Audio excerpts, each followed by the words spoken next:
Let's go cut some firewood.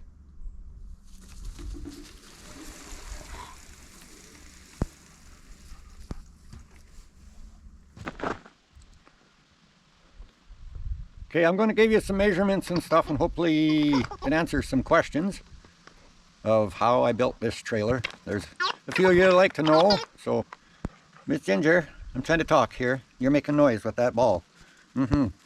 Okay. Okay, play with your teddy bear. It's quieter. She loves the ball.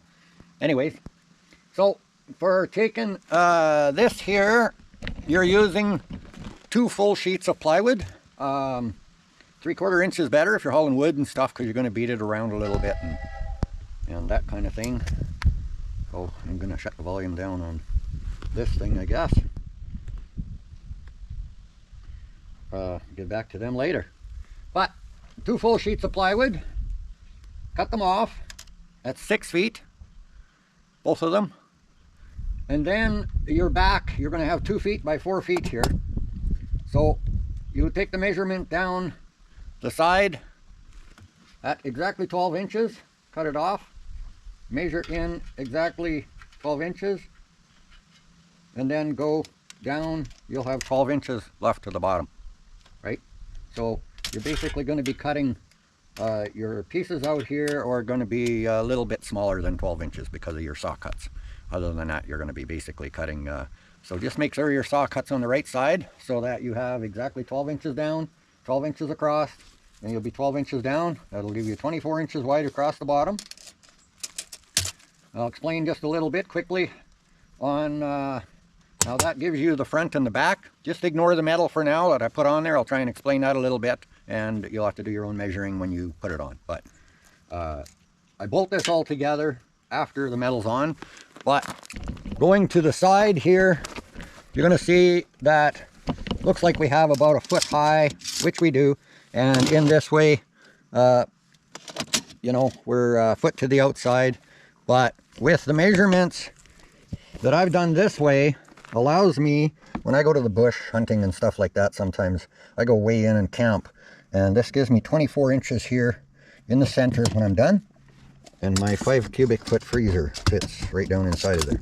Now, I have bottles and cans and all kinds of things, and I don't fill my wagon up when I'm hauling wood down in here because it's always harder to lean over and pick it up with my bad back. So I just do it this way.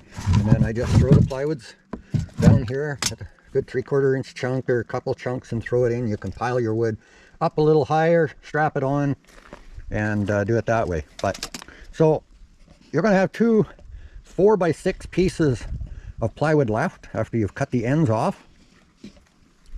You're going to take one of those pieces and cut it exactly in half.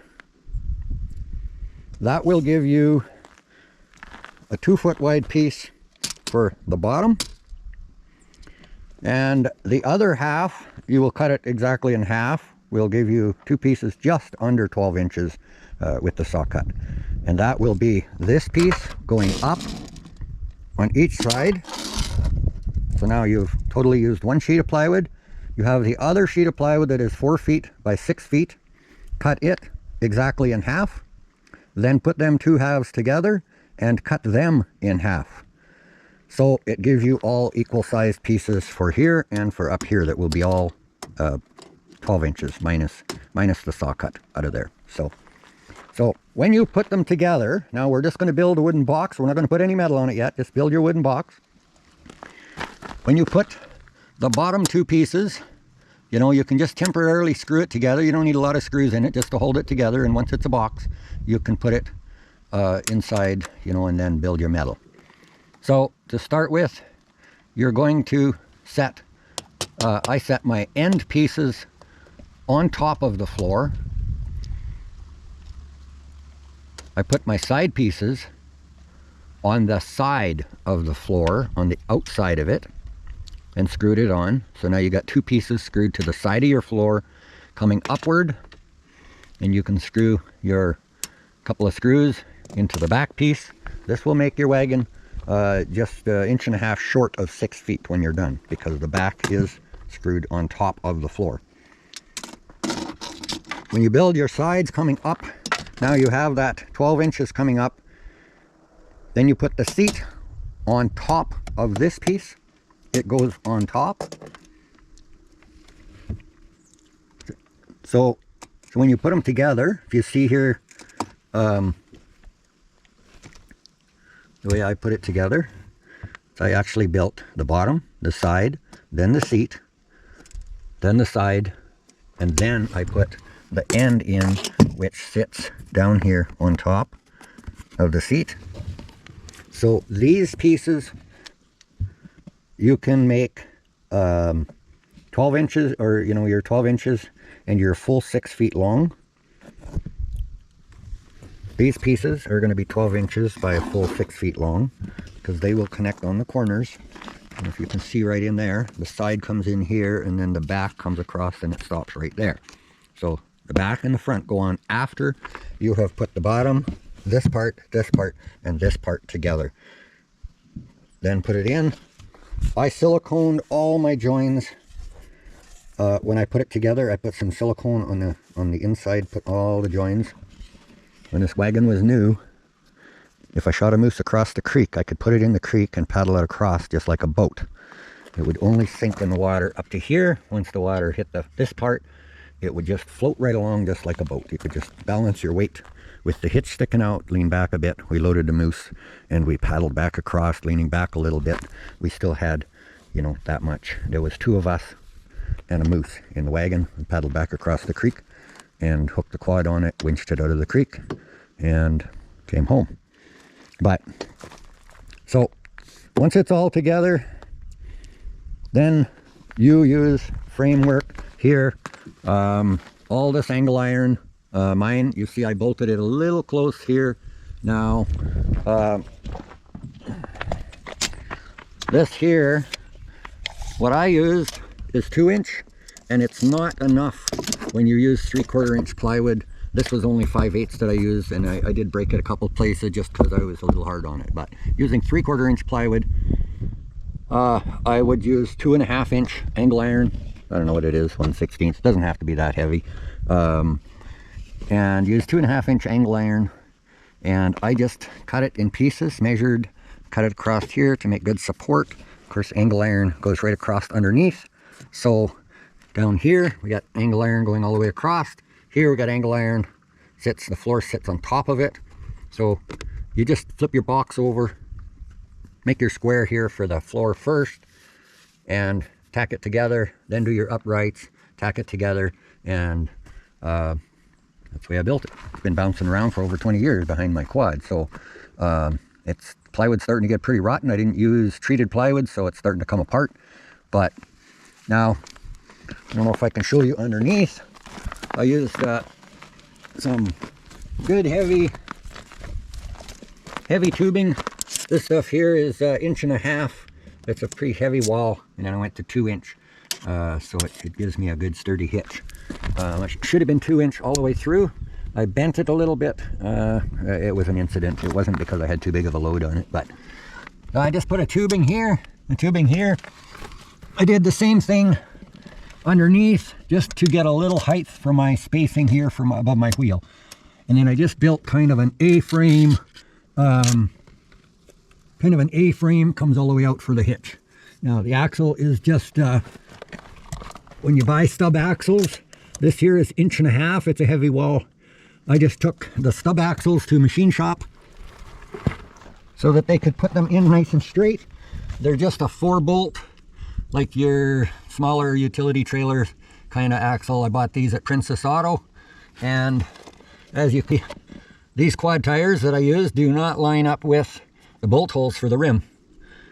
They were off just a little bit, so I just used the slots between and used washers. It's just for a trailer, right? So it doesn't matter. I think these were off a Yamaha quad, if I remember right. Different quads have different spacings, and they can work. But I also have the utility trailer, holiday trailer tires for the little tent trailers and stuff that are 8 inches wide, fairly wide tire. You can put 35 pounds air in them. That's what I ran on this trailer for the first couple of years that I got it. It just rode way too rough to haul stuff in the bush, over logs, all that kind of stuff. These here, you can run 7 or 8 pounds. If I'm hauling stuff, hauling kids, grandkids around, kind of don't bounce so hard. There's no springs. That's just a solid axle. You don't need springs for a single axle if you got a soft tire like that. Anybody that's been watching me for a while has seen some of the loads that I haul on it, and if you've seen some of my hunting videos, you've seen some of the real loads. You know, I put 2 full moose in this wagon, hauled it out of the bush behind that 350 Honda. So there's a lot you can do. We pile gear on there, camp gear, all that. You can go back, check out some of my hunting videos. You'll see that I load them up, and they've worked great. So hopefully you can see that. I was going to try and draw out in 3D or something, but I'm just not much of a drawer. So I figured just kind of doing a little explanation on how I cut my plywood. That's the most important, you know. And when you cut it and put it all together like that, when you put your sides on, you can check here. I can lift this up and show you when I did it and put it together this way. You can do it a little different. It's going to narrow you a little bit inside, but my plywood's cut that way. The back one wound up being higher than the sides because I put my side on the outside of the seat part instead of on top. So if you put this side on top down here instead of on the outside, it will just give you you know, 1.5 inches less than 4 feet total inside. Now I wanted it to be at least 4 feet because I've hauled my little boat around in here, out to moose camp, different things, and my little boat is 4 feet wide. The back of it sits right down inside of here. I put my 12-foot boat on top of the 6-foot wagon. It sticks out a little, but throw my motor in there, throw my boat in there, and a couple of straps, and away I go. So lots of different things you can do with them, but if they're sitting around with the hitch being down on the ground, rainy seasons, it's going to hold water. So what I did, so it wouldn't rot out, is I just made a nice drain hole about that big, my little finger, on, well, not quite even as big, on each side, in the bottom and the front. So when you hitch this down, it rains, the water just drains right out. If you did want to use it for a boat, you can go grab yourself a green willow, a little piece of poplar or something, and peel the bark a little bit, drive it in the hole, and you have a plug in your boat, and you can make it float. So when I put it all together, also the outside, you gotta be careful welding, because I smeared silicone on the inside of the angle iron where the joint of the plywood to keep water from getting down in here.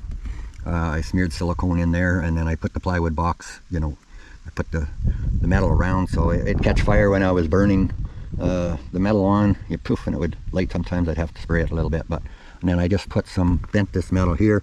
I just used some big old nuts here off of bolts that I had and put them in there for spacers, and that way for tying things down, you've always got, you know, things you can hook straps to, ropes to, whatever. I put all these different chain hooks, different spots, so I can hook bungee cords, stuff like that.